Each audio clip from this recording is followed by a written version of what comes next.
कृषि दर्शन कृषि दर्शन कृषि दर्शन कृषि दर्शन कृषि दर्शन कृषि दर्शन। नमस्कार, कृषि समाचार में आपका स्वागत है। मैं हूं मीनाक्षी। आइए देखते हैं आज कृषि समाचार में क्या है खास। पलामू और लातेहार के किसानों को फल बाग लगाने के लिए अनुदान की सुविधा उपलब्ध। पलामू के किसान तालाब निर्माण के लिए ले सकते हैं जल निधि योजना से लाभ। अरहर के बेहतर उत्पादन के लिए लगाए उन्नत प्रभेद मालवी 13। अब समाचार विस्तार से। वित्तीय वर्ष 2016-17 में पलामू और लातेहार के किसान राष्ट्रीय बागवानी मिशन योजना के तहत सरकारी अनुदान पर फल बाग लगाने के लिए आवेदन दे सकते हैं। इसके लिए किसान ग्राम सभा को सूची पारित करवाएं और प्रखंड विकास पदाधिकारी या अंचल पदाधिकारी से फल बाग लगाने वाले भूमि का रकबा सत्यापित करवाएं। साथ ही लाभुकों को समूह गठित कर अध्यक्ष एवं सचिव का चुनाव करें और बैंक खाता खुलवाएं। कृषक समूहों का कार्य गैर सरकारी संस्था के माध्यम से कराया जाना है। प्रत्येक क्लस्टर में कृषक समूहों को न्यूनतम 25 एकड़ भूमि उपलब्ध कराना होगा, लेकिन एक किसान के लिए अधिकतम 4 एकड़ भूमि ही निर्धारित है। झारखंड सरकार की ओर से पलामू जिला में सिंचाई की सुविधा बढ़ाने, मानसून पर किसानों की निर्भरता कम करने और बहुफसलीय खेती को बढ़ावा देने के उद्देश्य से जल निधि योजना की शुरुआत की गई है। इस योजना के तहत परकोलेशन टैंक यानी मध्यम एवं निचले खेत में तालाब का निर्माण किया जाएगा। तालाब की लंबाई 120 फीट, चौड़ाई 100 फीट और गहराई 12 फीट होगी। प्रति इकाई योजना लागत 4,70,000 रुपए है। इसमें 90% अनुदान सरकार देगी। योजना का कार्यान्वयन निबंधित संस्था, जल छाजन या पानी पंचायत के अध्यक्ष सचिव के माध्यम से कराया जाएगा। समिति के सदस्यों के पास क्लस्टर में न्यूनतम 10 एकड़ भूमि होना अनिवार्य है। किसान भाइयों, सब्जी फसलों में रोग और कीट ना लगे, साथ ही उनकी उपज भी अच्छी हो, इसके लिए जैविक विधि से बीज उपचार करें। इसके लिए बीज संजीवनी तैयार करें। बीज संजीवनी कैसे तैयार किया जाता है और कैसे इससे बीज उपचार किया जाता है, आइए इस संबंध में जानते हैं किसी विशेषज्ञ से। जैविक विधि से करने के लिए पहले बीज संजीवनी बनाना है। बीज संजीवनी यानी 1 भाग गोबर, 1 भाग गौमूत्र और 5 भाग पानी मिला के 5 से 7 दिन रखना है। रखने जो हो गया ये बीज संजीवनी हो गया। यहाँ पे कोई भी पौधे का, स्पेशल अभी तो सब्जी का बारे में बात हो रहा है, सब्जी का बीज जैसे मिर्चा, बैगन, फूलगोभी, पत्ता गोभी जैसे बीज, उसके बीज को 10 से 15 मिनट वहाँ पे रखना है। रखने में उसे निकालने के बाद जो राख जो है, मतलब गोबर का या लट्ठी का जो राख है, वो राख में थोड़ा सा उसको मिला देना है तो सूख जाएगा। उसको बाद हम लोग को बीज तालाब में लगाना है। उसके बाद 21 से 30 दिन के बाद बीज जब पौधे जब लगाने के लायक हो जाएगा तब बीज तालाब से उखाड़ के वो बीज संजीवनी में 10 से 15 मिनट फिर डुबा के फिर उसके बाद हम लोग ज़मीन में लगाएंगे तो बहुत अच्छे इसका वैक्सीनेशन जैसा टीकाकरण हो जाएगा, जो पौधे का स्वास्थ्य भी अच्छा रहेगा। खरीफ दलहनी फसल अरहर की खेती के लिए 15 जून से 15 जुलाई तक बुआई का काम संपन्न कर ले। अरहर के बेहतर उत्पादन के लिए जिन उन्नत प्रभेदों का चुनाव करना ज़्यादा फायदेमंद होगा, इस बारे में हमारे कृषि विशेषज्ञ की परामर्श है। दलहनी फसलों में हमारे क्षेत्र में लगाने के लिए अरहर है, उड़द है, मूंग है, सोयाबीन भी लगाया जाता है। तो ये अरहर, उड़द, मूंग, अरहर में जो प्रमुख प्रभेद है जैसे मालवी 13 जो लगभग 180 दिन की है, मालवी 3, मालवी 6, मालवी 9 और बिरसा अरहर 1, बिरसा अरहर 2। ये इसके साथ साथ हमारे पास नरेंद्र अरहर 1, नरेंद्र अरहर 2 लगाया जाता है। पूसा 992 और हमारे क्षेत्र में ये लक्ष्मी भी लगाया जाता है। इन तमाम तरह की अरहर की प्रभेद है जिसको हमें बीज उपचारित करके इसको लगाना चाहिए। राज्य के किसान कृषि उपकरण पैडी ड्रम सीडर की सहायता से कादो किए गए खेत में अंकुरित धान के बीज की सीधी बुआई कर सकते हैं। यह एक दिन में 2.5 एकड़ खेत में धान की बुआई करने की क्षमता रखता है। पैडी ड्रम सीडर झारखंड जैसे राज्यों के लिए काफी उपयोगी है। आइए आज जानते हैं बैगन फसल में नीम की खल्ली के उपयोग से होने वाले लाभ के बारे में। बैगन की खेती में पौधा लगाने के 25 दिन के बाद और 60 दिन के बाद 125 किलोग्राम नीम की खल्ली प्रति हेक्टेयर की दर से खेत में डालकर उसे मिट्टी से ढक दें। इससे मिट्टी की उर्वरता भी बढ़ेगी और फसल में रोग और कीट लगने का खतरा भी नहीं रहता। और अब एक नज़र राज्य के 5 प्रमुख शहरों के मौसम के मिजाज पर। आज राज्य के 5 प्रमुख नगरों में अधिकतम और न्यूनतम तापमान कुछ इस प्रकार दर्ज किए गए हैं। रांची का अधिकतम तापमान 37 डिग्री सेल्सियस और न्यूनतम 27 डिग्री सेल्सियस। जमशेदपुर का अधिकतम तापमान 37 डिग्री सेल्सियस और न्यूनतम 29 डिग्री सेल्सियस। मेदिनीनगर का अधिकतम तापमान 38 डिग्री सेल्सियस और न्यूनतम 29 डिग्री सेल्सियस। देवघर का अधिकतम तापमान 38 डिग्री सेल्सियस और न्यूनतम 27 डिग्री सेल्सियस। धनबाद का अधिकतम तापमान 38 डिग्री सेल्सियस और न्यूनतम 29 डिग्री सेल्सियस।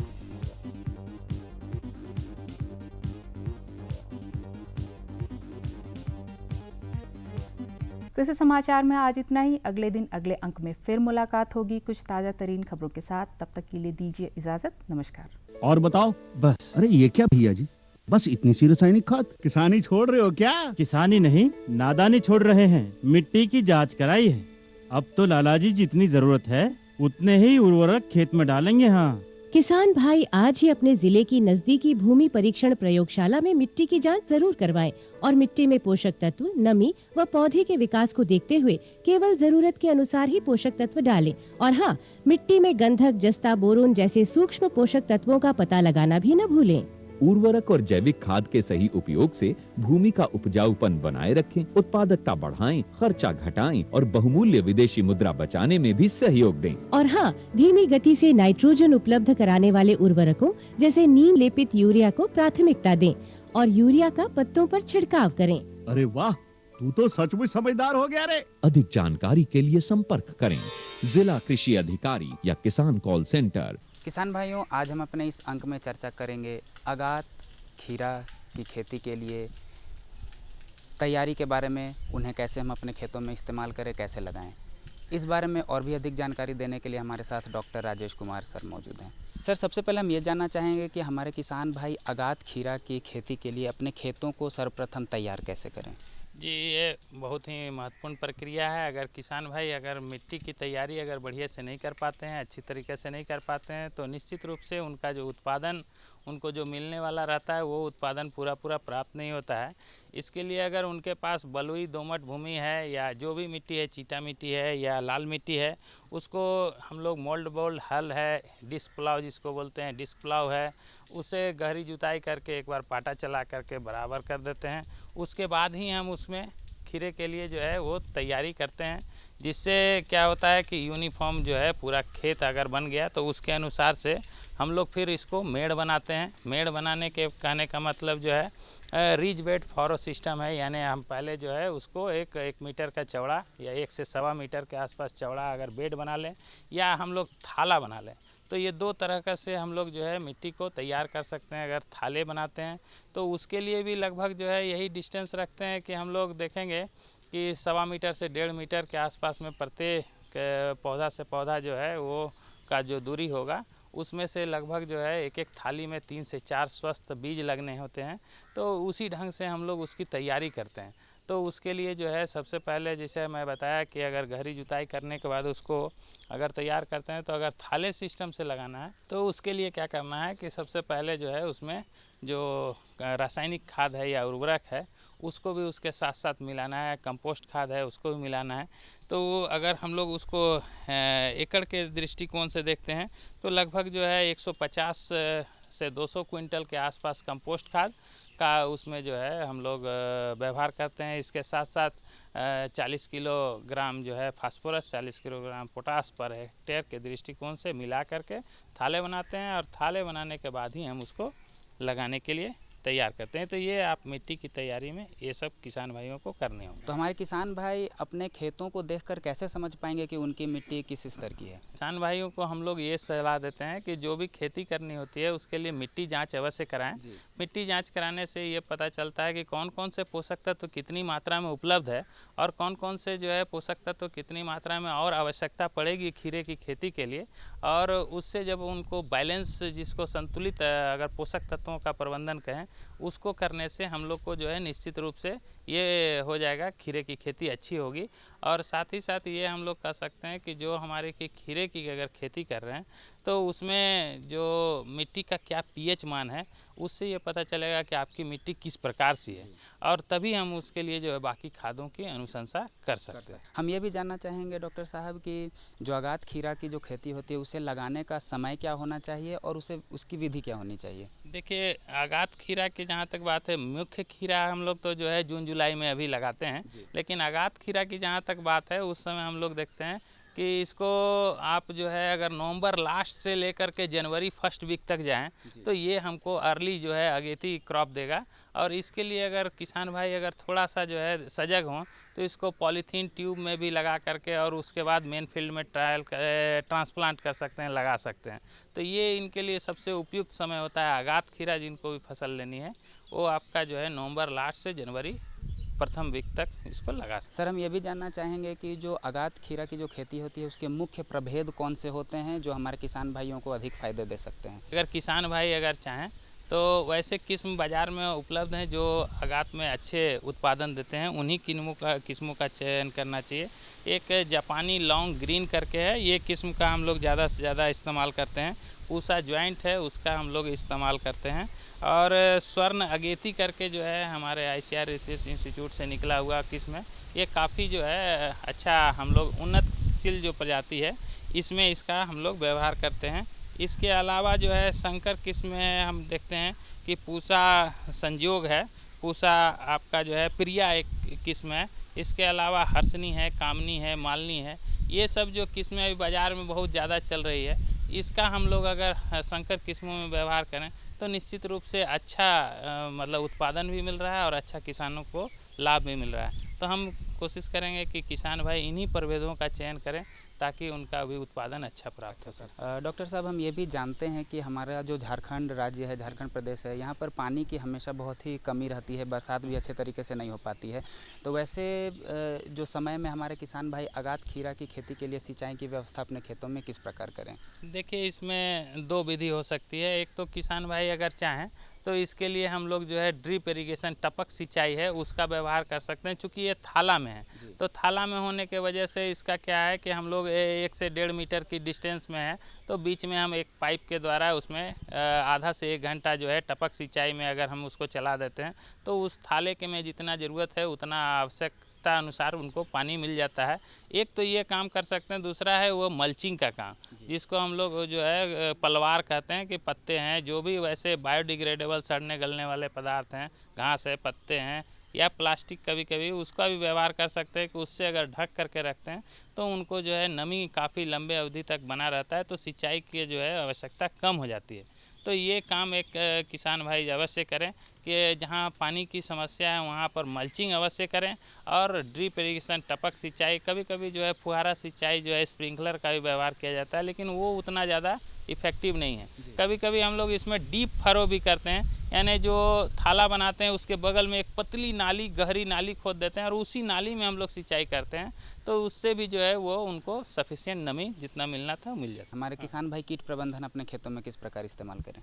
देखिए, क्या है कि मुख्य फसल में कीट व्याधि का आक्रमण कम होता है। जब जैसे ही हम जो है अगर आगात या पछेती अगर फसल लेंगे तो उसमें कीट और रोगों का भी जो है आक्रमण बहुत ज़्यादा बढ़ जाता है। तो वैसी परिस्थिति में अगर हमको जो है अपना प्रबंधन करना है तो शुरुआती दौर से ही हमको प्रबंधन करना चाहिए। जहाँ पर हम लोग खीरे लगा रहे हैं वहाँ पर अगर जो है हम सॉइल ट्रीटमेंट कर लेते हैं, मिट्टी उपचार कर लेते हैं, चाहे वो 1 एकड़ एरिया है तो उसमें ब्लीचिंग पाउडर 8 किलोग्राम जो है वो उसको डालते हैं और लगभग 100 किलो करंज खली, 100 किलो चूने का व्यवहार करते हैं जो इस क्षेत्र के लिए जो है अनुशंसित है। इसके अलावा जो है हम लोग देखते हैं कि जो खीरा का सबसे ज़्यादा समस्या है कि वो आड़ा तिरछा हो जाता है, उसके बीच में जो है एक छेद कर देता है, इसको फल मक्खी बोलते हैं। फल मक्खी के द्वारा जो है काफ़ी खीरे में जो है नुकसान जो है पाया जाता है। तो इसके लिए गंध पास फंदा, जिसको सेक्स फेरोमोन ट्रैप कहते हैं, वो ट्रैप 5 डिसमिल के अनुसार से पहले मॉनिटरिंग पर्पस से, मॉनिटरिंग मतलब जो है हमको यह हमारे खेत में यह मक्खी आ रही है कि नहीं आ रही है यह जानकारी के लिए हम लोग 4-5 लगा देते हैं और जब पता चलता है कि ज़्यादा संख्या में आ रही है तब फिर ट्रैप पर्पस से उसको मास कंट्रोल के लिए हम उसको जो है 1 एकड़ में 15 से 20 के आसपास उसको लगा देते हैं। तो जितने भी उसमें जो है वो नर तितली है सब वो अट्रैक्ट होता है और उसके अंदर आ जाता है। हम आशा करते हैं कि ये सारी जानकारी आप प्राप्त करके अपने खेतों में इस्तेमाल करके अच्छे तरीके से उन्हें अपने व्यवहार लाकर अपने जीवन को, अपने बच्चों को, अपने झारखंड को समृद्ध बनाने में आप मदद करेंगे। डॉक्टर साहब, आप हमारे कार्यक्रम में आए, हमारे किसान भाइयों को इतनी अच्छी जानकारी दी, इसके लिए आपका बहुत बहुत धन्यवाद।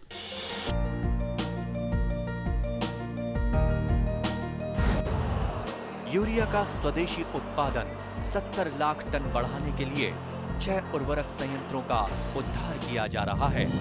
FCIL के गोरखपुर, सिंदरी, तलचर और रामागुंडम संयंत्र, HFCL की बरौनी इकाई और BVFCL की नामरू फोर्थ। सोने पर सुहागा ये है कि देश में अब बनेगा सिर्फ नीम लेपित यूरिया, क्योंकि इससे होगा किसानों का फायदा ही फायदा।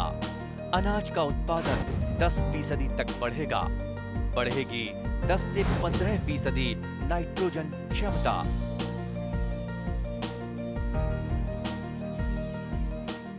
किसान भाइयों नमस्कार, कृषि दर्शन कार्यक्रम में आप सभी का स्वागत है। आज हम लोग बिरसा कृषि विद्यालय के प्रांगण में हैं, जहां के वैज्ञानिक हैं डॉक्टर अरुण कुमार तिवारी, जो उद्यान विभाग में वैज्ञानिक हैं। आज हम लोग जानकारी हासिल कर रहे हैं कि हरी मिर्च की समसामयिक देखभाल किस प्रकार से की जाए। तो इस विषय पर जानकारी हासिल करने के लिए सबसे पहले हम लोग डॉक्टर साहब का स्वागत करते हैं। डॉक्टर साहब, आप यहाँ आए हुए हैं, इसके लिए आपका बहुत बहुत स्वागत है।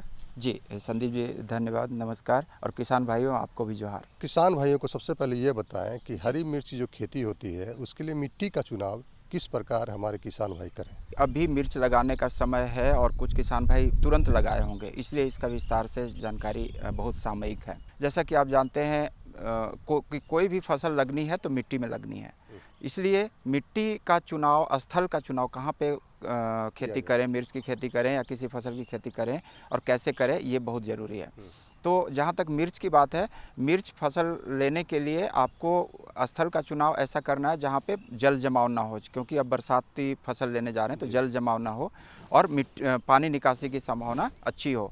मिट्टी की क्वालिटी, गुण जो है वो दोमट होना चाहिए, मतलब आधा बालू आधा, मतलब भुरभुरी मिट्टी होनी चाहिए, हैवी सॉइल नहीं होना चाहिए, भारी मिट्टी नहीं होनी चाहिए, धान का खेत जैसे जड़ उसका जो है ज़्यादा फैल सके। बिल्कुल, जड़ को तत्व चाहिए, न्यूट्रिएंट चाहिए और पानी चाहिए और ज़्यादा पानी नहीं चाहिए, इसलिए सही बैलेंस्ड वे में सब चीज़ मिले, इसलिए मिट्टी का चुनाव दोमट हो और जल निकासी की अच्छी संभावना हो। पानी की कमी हो तो पानी की उपलब्धता भी हो, मतलब सिंचाई की सुविधा भी हो, ऐसा स्थल का चुनाव करना चाहिए मिर्च की खेती के लिए।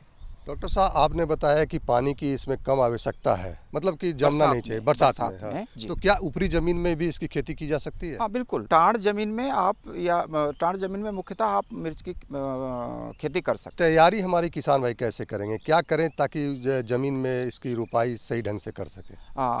जी किसान भाइयों, आप सबसे पहले आप मिर्च की खेती करने जा रहे हैं तो आपको बिछड़ा तैयार करना पड़ेगा।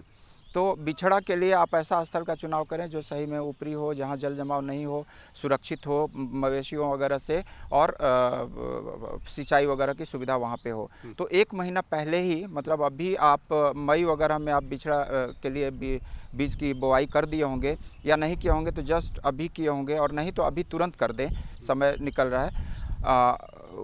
उसके लिए स्थल का चुनाव, जो नर्सरी बनाते हैं उसके लिए स्थल का चुनाव हम इस तरह से करते हैं कि सिंचाई की सुविधा हो, जल निकासी की सुविधा हो, खाद पानी वगैरह की सुविधा हो और सुरक्षा हो, गाय वगैरह से सुरक्षा हो। डॉक्टर साहब, ये तो आपने बताया कि बिछड़ा की कैसे लगाएंगे। बिछड़ा की बात आई तो हमारे किसान भाई को ये बताएं कि कौन से बीज का चुनाव करें, किस प्रभेद के बीज का चुनाव करें ताकि हरी मिर्च की जो पैदावार हो वो ज़्यादा से ज़्यादा मुनाफा दे। बिल्कुल बिल्कुल, ये हमारा किस्म का चुनाव बहुत ज़रूरी है। तो इसके लिए किस्म के चुनाव में जो झारखंड में अच्छा कर रहा है वो है पूसा ज्वाला, NH46, KA2, KA2, ये किस्म का चुनाव आप कर सकते हैं। और किसान भाइयों, ये मैं बताता हूँ, अगर आपको दुकान से आप बीज लिए हैं तो ये सुनिश्चित कर लें कि उसका बीज का उपचार हुआ है कि नहीं। अगर उपचार नहीं हुआ है तो आप निश्चित रूप से उसे मैंकोजेब से या कैप्टान से या थीरम से, फिर से बताता हूँ, मैंकोजेब या कैप्टान या थीरम 2.5 ग्राम प्रति किलोग्राम बीज के हिसाब से